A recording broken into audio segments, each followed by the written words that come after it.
Hello प्यारे बच्चे, नमस्कार। कैसे हैं आप? मैं मयंक सिंह अपने यूट्यूब चैनल एग्जाम बिंदु में आपका स्वागत करता हूं। आइए, साइंस के 25 क्वेश्चन में आपका स्वागत है। ध्वनि कैसा तरंग है? ध्वनि कैसा तरंग है अरे बच्चे? अनुदैर्ध्य।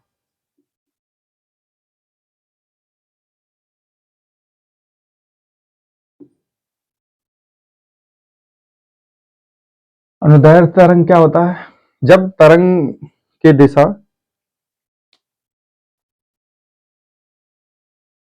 करके क्या हो? अनुदिश हो। तरंग की दिशा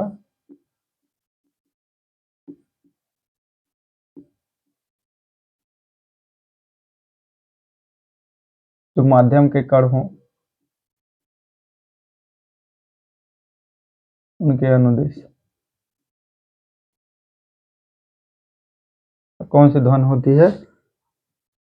अनुदैर्ध्य। वे तरंग जो किसी पदार्थिक माध्यम में संचरित होते हैं, तो क्या कहते हैं उसे? यांत्रिक यांत्रिक तरंग। और यांत्रिक तरंग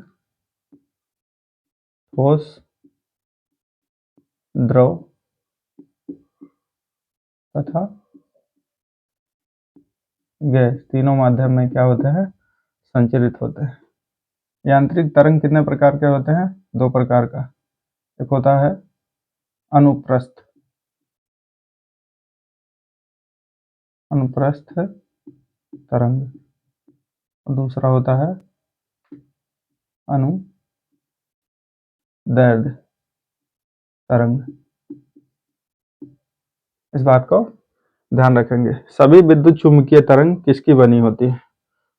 तो प्यारे बच्चे, विद्युत चुंबकीय तरंग किसकी बनी होती है? फोटॉन।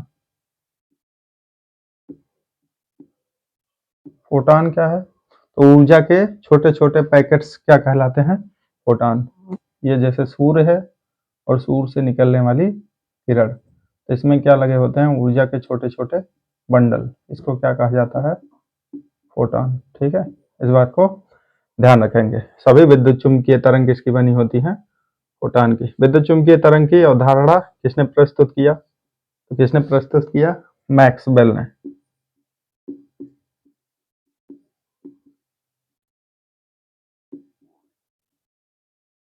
मैक्सवेल ने। विद्युत चुंबकीय तरंग कैसा होता है? तो उदासीन होता है।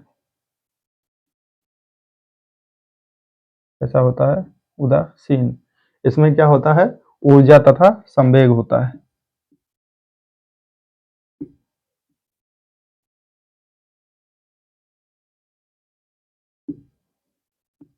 ऊर्जा तथा संवेग होता है। इस बात को ध्यान रखेंगे।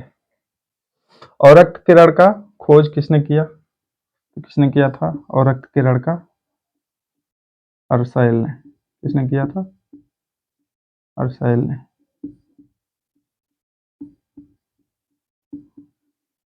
और रिमोट में, ठीक है, रिमोट में इसका प्रयोग होता है।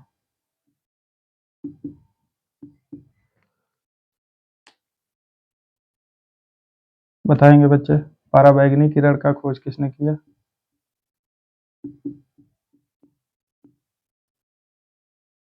दृश्य का लघु लघु रेडियो तरंग का, दीर्घ रेडियो तरंग का, है ना, दीर्घ रेडियो तरंग का। पराबैंगनी का किसने किया? रिटर ने। दृश्य का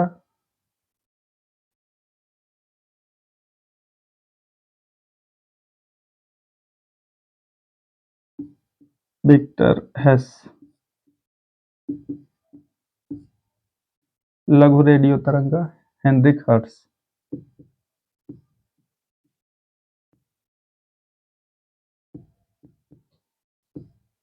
और दीर्घ रेडियो तरंग का मार्कोनी।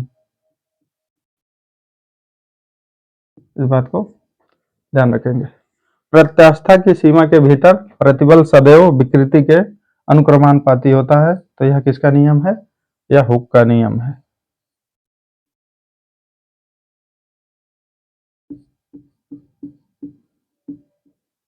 हुक्स लॉ, ठीक है। तो प्रतिबल बटे विकृति,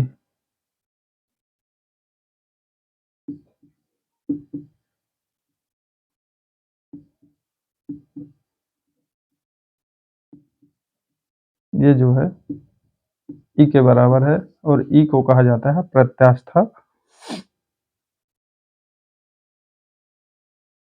प्रत्यास्था गुणांक, ठीक है। इस बात को ध्यान रखेंगे। हुक का नियम क्या है? प्रतिबल बटे विकृति, ठीक है। इस बात को ध्यान रखेंगे। तरंग गति में समान कला में कंपन करने वाले दो क्रमागत कणों के बीच की दूरी क्या कहा जाता है? क्या कहा जाता है प्यारे बच्चे? तरंग दैर्ध्य।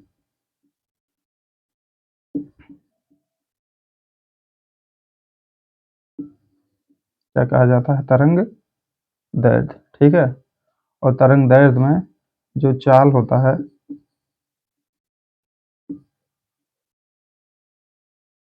वो किसके बराबर होता है? आवृत्ति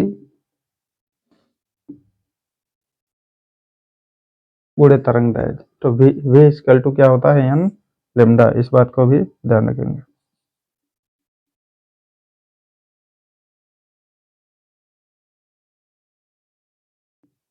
अनुप्रस्थ तरंग की बात करें और अनुदैर्ध्य तरंग की, तो दो श्रृंगों और दो गर्तों के बीच की दूरी क्या कहलाती है? दो श्रृंगों और दो गर्तों के बीच की दूरी कहलाती है तरंग दैर्ध्य। और दो संपीड़न और दो बेलन के बीच की दूरी क्या कहलाती है? तरंग दैर्ध्य। इस बात को ध्यान रखेंगे। श्रृंग तथा गर्त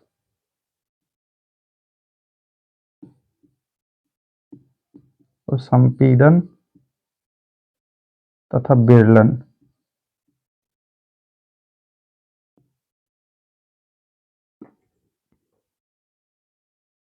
तेरा पानी की विशिष्ट ऊष्मा कितनी होती है? प्यारे बच्चे, पानी की विशिष्ट ऊष्मा कितनी होती है? 4200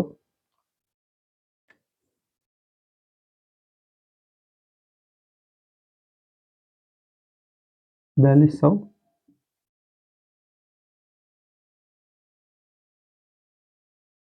जूल। अब बताएंगे चाक का कितना होता है? चाक या संगमरमर?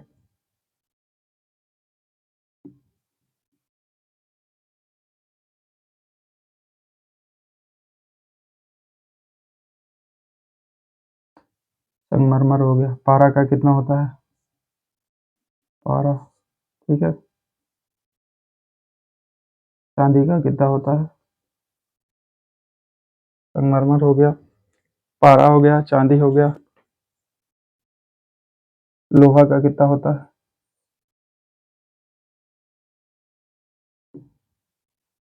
बोलेंगे बच्चे? संगमरमर का कितना होता है? 900। पारा का कितना होता है? 139। चांदी का कितना होता है? 237। और लोहा का कितना होता है? इसका आंसर जो है आप लोग बताइए कितना होता है? 480। इस बात को ध्यान रखेंगे। पानी की विशिष्ट ऊष्मा कितनी होती है? 4200 जूल। मानव शरीर का सामान्य ताप कितना होता है? तो मानव शरीर का जो सामान्य ताप होता है वो कितना होता है? 37 डिग्री सेल्सियस। फ़ारेनहाइट में बात करें तो 98.6 फ़ारेनहाइट। और केल्विन में बात करें तो कितना होता है? 310 केल्विन। इस बात को ध्यान रखेंगे। पायरोमीटर का उपयोग कहाँ होता है? तो पायरोमीटर का उपयोग होता है उच्च ताप मापने में। उच्च ताप मतलब सूर्य का ताप मापने में इसका प्रयोग किया जाता है। सूर्य का ताप मापने में इस बात को ध्यान रखेंगे। सेल्सियस तथा फ़ारेनहाइट पैमाने पैमाने में संबंध क्या है? पैमाने पर नहीं, पैमाने में तो क्या संबंध है?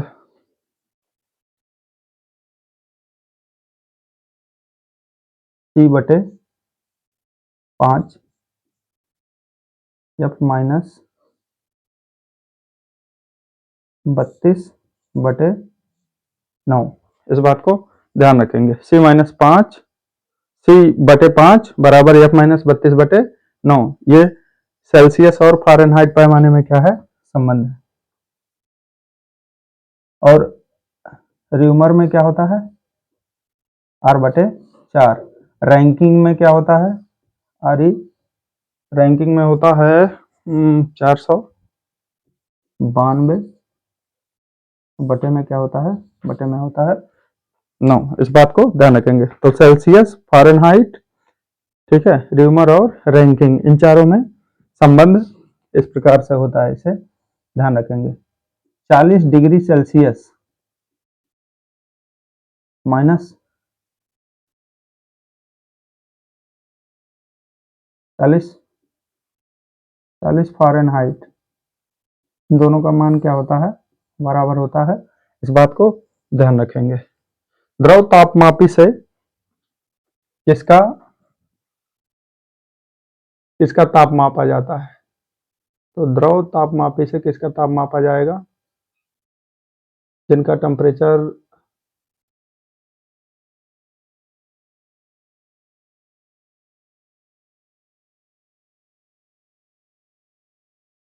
-35 से -35 से -350 डिग्री सेल्सियस तक हो। प्रथम कशेरुक, इसमें बताएंगे बच्चे, जो डॉक्टरी तापमापी होता है उससे कितना टेम्परेचर मापा जाता है? प्लेटिनम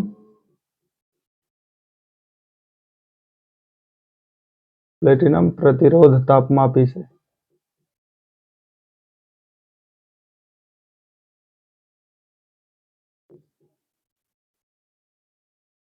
प्लेटिनम प्रतिरोध तापमापी से कितना मापा जाता है? गैस तापमापी से कितना मापा जाएगा?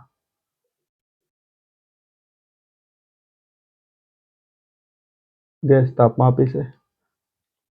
तो डॉक्टरी तापमापी से 94 से लेकर 110 फ़ारेनहाइट तक टेम्परेचर मापा जाता है।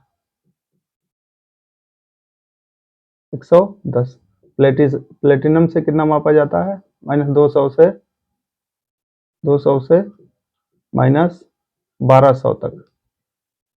ठीक है, इस बात को ध्यान रखेंगे। गैस तापमापी से कितना मापा जाता है? 500 डिग्री सेल्सियस तक मापा जाता है, इसे ध्यान रखेंगे। प्रथम कशेरुक दंड को क्या कहा जाता है? तो कशेरुक दंड की संख्या कितनी होती है? जब बच्चे का जन्म होता है तब 31 होता है, बाद में कितना हो जाता है? 26। और प्रथम कशेरुक दंड जो हमारे सिर से जुड़ा होता है उसे हम लोग कहते हैं एटलस। क्या कहते हैं? एटलस। ठीक है, इस बात को। उपांगीय कंकाल में कुल कितनी हड्डियां होती है? तो अक्षीय कंकाल में कितना होता है, पहले ये बताएंगे बच्चे। अक्षीय में कितना होता है? अक्षीय में होता है 80। ठीक है, इसमें होता है खोपड़ी, और खोपड़ी में होता है 29। ठीक है, उरोस्थी होता है, इसमें होता है 1। ठीक है, इसके बाद क्या होता है? इसके बाद होता है पसली, इसमें होता है 24। फिर क्या होता है? कशेरुक दंड, है ना, इसमें कितना होता है? 26। टोटल मिला के यहाँ पे कितने होते हैं? 80। उपांगीय कंकाल की बात करें, उपांगीय कंकाल में कितना होगा? यहाँ पे होता है 126। कितना होता है? 126। अग्रपाद यानी हाथ में कितना होता है? हाथ में होता है दोनों हाथों में 60। और पैर, पैर में कितना होता है? 60। ठीक है। अंश मेखला, अंश मेखला इसमें कितना होता है? इसमें होता है बच्चे 4, 2 2 क्लेविकल। और क्या होता है? इसके पुला,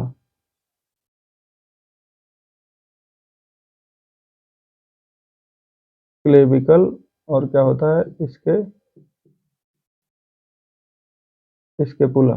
ठीक है। तो 2 2 4 यहाँ पे होता है। और 2 कहाँ पे होता है? इसे कहते हैं श्रोणि मेखला, श्रोणि मेखला। ठीक है। इस बात को ध्यान रखेंगे, श्रोणि मेखला में कौन कौन सा होता है? कोकिक्स और सक्राम। कोकिक्स और क्या होता है? सक्राम। ठीक है। इस चीज को ध्यान रखेंगे। तो उपांगीय कंकाल में हड्डियों की संख्या कितनी होती है? 126। और अक्षीय में कितना होता है? 80। ठीक है। टोटल मिला के कितने हो जाएंगे? 206। सैंडल संधि पाई जाती है, तो बाल बेरिंग की तरह जो मूवमेंट करता है उसे हम लोग कहते हैं सैंडल संधि। और ये कहाँ पाया जाता है? अंगूठे में।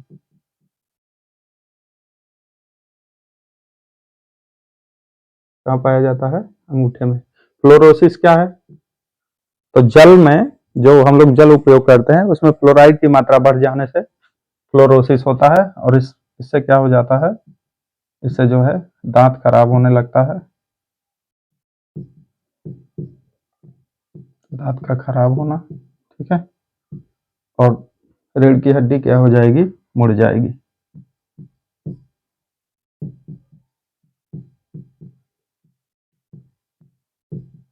हड्डी का मुड़ना। सैद्धांतिक कंप्यूटर का जनक किसे माना जाता है? तो एलन ट्यूरिंग को। किसे माना जाता है? Alan Turing. वैसे कंप्यूटर का जनक किसे माना जाता है? चार्ल्स बेबेज को। किसे माना जाता है? Charles Babbage. इस बात को ध्यान रखेंगे। कंप्यूटर को दिया गया डाटा क्या कहलाता है? क्या कहलाता है बच्चे? इनपुट।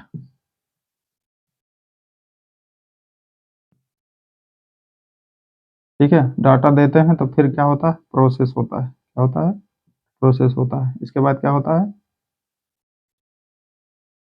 इसके बाद कोई ना कोई चीज बनता है, फिर क्या करते हैं? उसको हम लोग डाउनलोड करते हैं। इस बात को ध्यान रखेंगे। अबेकस की खोज कहाँ हुई थी? तो अबेकस की खोज बेबीलोन,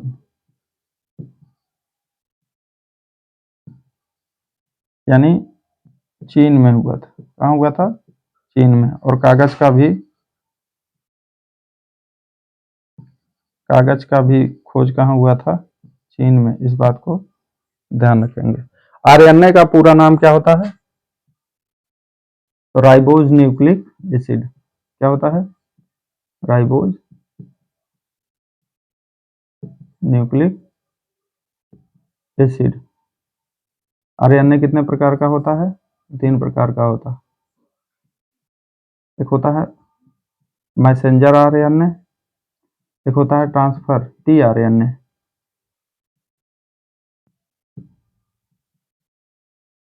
और एक होता है राइबोसोमल आरएनए, आरएनए। मैसेंजर का क्या काम होता है? इसका काम होता है सूचना को देना। टी आरएनए का काम क्या होता है? परिवहन करना, ट्रांसपोर्टेशन। और राइबोसोमल आरएनए का काम होता है प्रोटीन का संश्लेषण करना। क्या करना? प्रोटीन का संश्लेषण।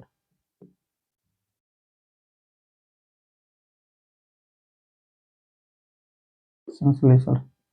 इसका आरएनए खोज किसने किया था? कार्ल तथा आर्थर बर्ग ने।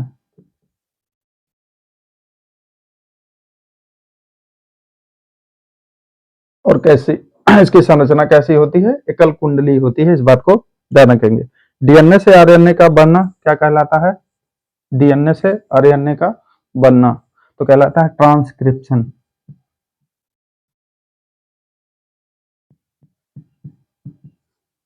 ट्रांसक्रिप्शन। और आरएनए से प्रोटीन का बनना, डीएनए से आरएनए का बनना ट्रांसक्रिप्शन,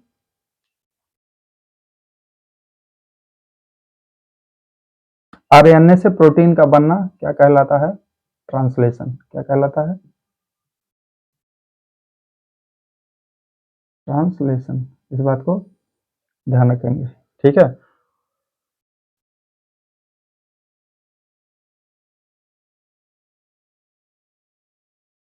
आरएनए से प्रोटीन का बनना क्या कहलाता है? ट्रांसलेशन। आरएनए में थायमीन के स्थान पे क्या पाया जाता है? प्यारे बच्चे, यहाँ पे पाए जाते हैं 4 नाइट्रोजनी क्षमासार। क्या क्या पाया जाता है? एडेनिन, एडेनिन, ग्वानिन, थायमीन और साइटोसिन।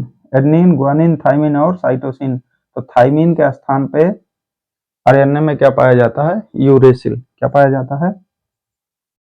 यूरेसिल।